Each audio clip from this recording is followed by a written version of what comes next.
Assalamualaikum warahmatullahi wabarakatuh.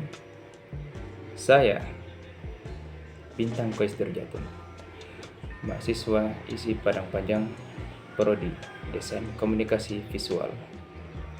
Saya dan teman-teman saya akan menjelaskan kepada Anda 5 macam modul komunikasi yang cukup populer menurut para ahli. Apa saja? Mari cek videonya. Yang pertama adalah model SR atau biasa disebut model stimulus response. Model ini adalah komunikasi yang paling dasar. Model ini dipengaruhi oleh disiplin psikologi, khususnya yang beraliran behavioristik dan menunjukkan komunikasi sebagai sebuah proses aksi-reaksi yang sangat sederhana. Oleh karena itu, model ini menggambarkan hubungan stimulus-respon dari peserta komunikasi, menunjukkan proses aksi-reaksi, positif-positif, negatif-negatif, bersifat timbal balik, dan memiliki banyak efek, dan setiap efek dapat mengubah tindakan komunikasi berikutnya. Contoh, ketika orang mengatakan kamu ganteng, gagah, atau cantik, maka kamu senang. Maka kamu akan merespon terima kasih dan sebagainya. Tetapi jika orang mengatakan kamu jelek, maka kamu marah. Seperti jelek gitu, dan kamu marah membalas jelek juga. Kritik yang diberikan untuk model ini adalah komunikasi ini dianggap statis. Perilaku dianggap dari luar, bukan kehendak atau kemauan bebas. Model kedua itu model Aristoteles.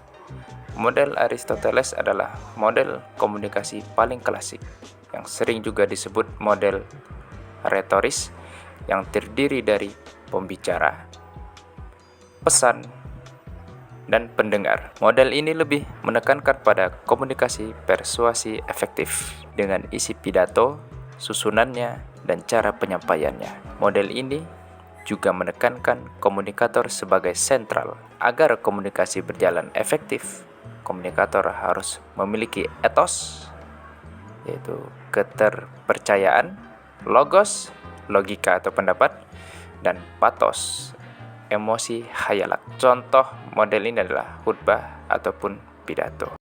Assalamualaikum warahmatullahi wabarakatuh. Saya Marzuk dan saya akan menjelaskan model Laswell.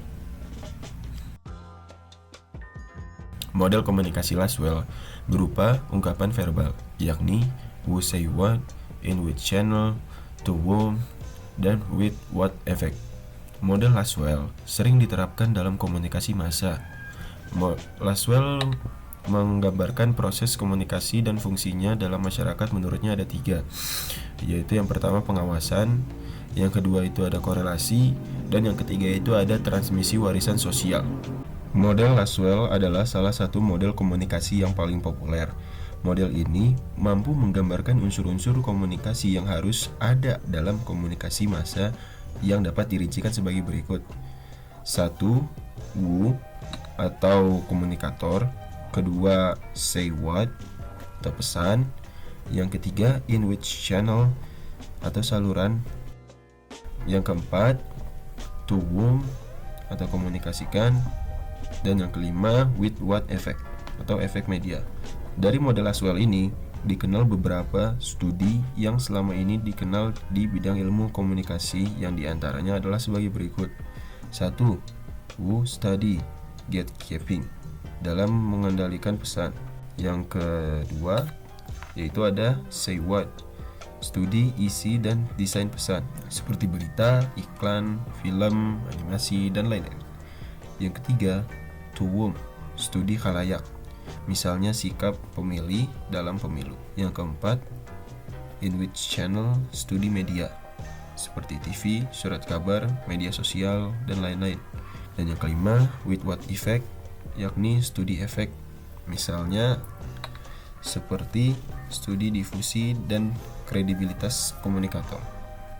Contohnya seperti berita, surat kabar, atau film. Kritik untuk model ini adalah komunikasi dianggap memiliki motif dan tujuan tertentu dan menyederhanakan masalah.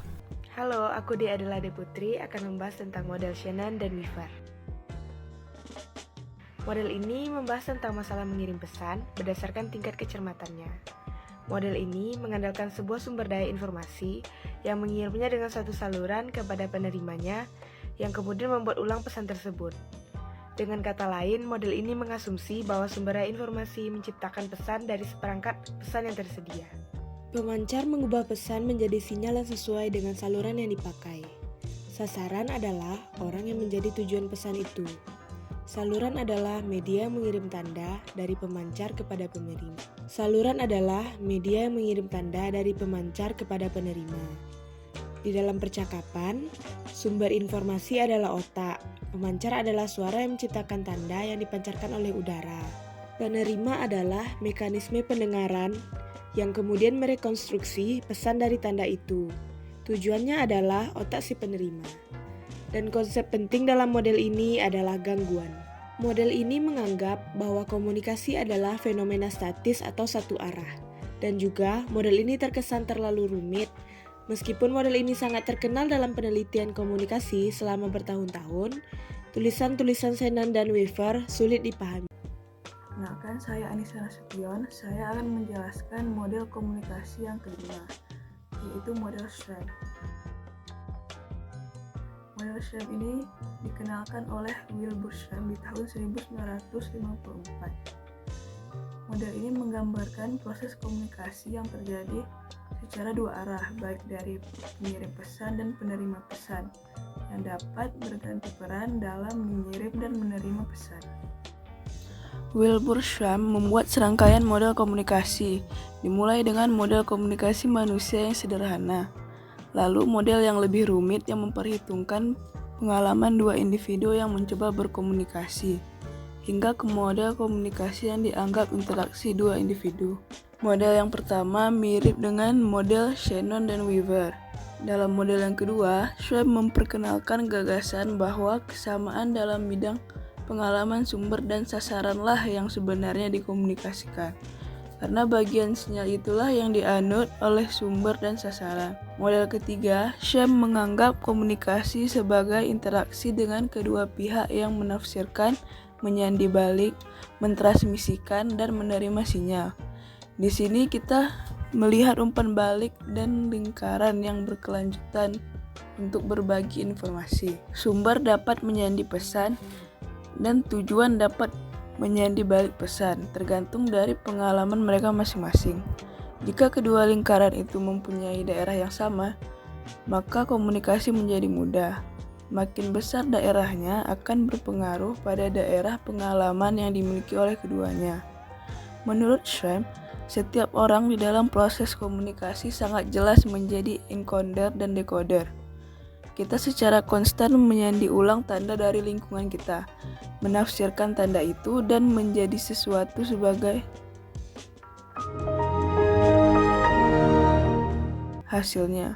Proses kembali dalam model ini disebut feedback, yang memainkan peran penting dalam komunikasi, karena hal itu membuat kita tahu bagaimana pesan ditafsirkan.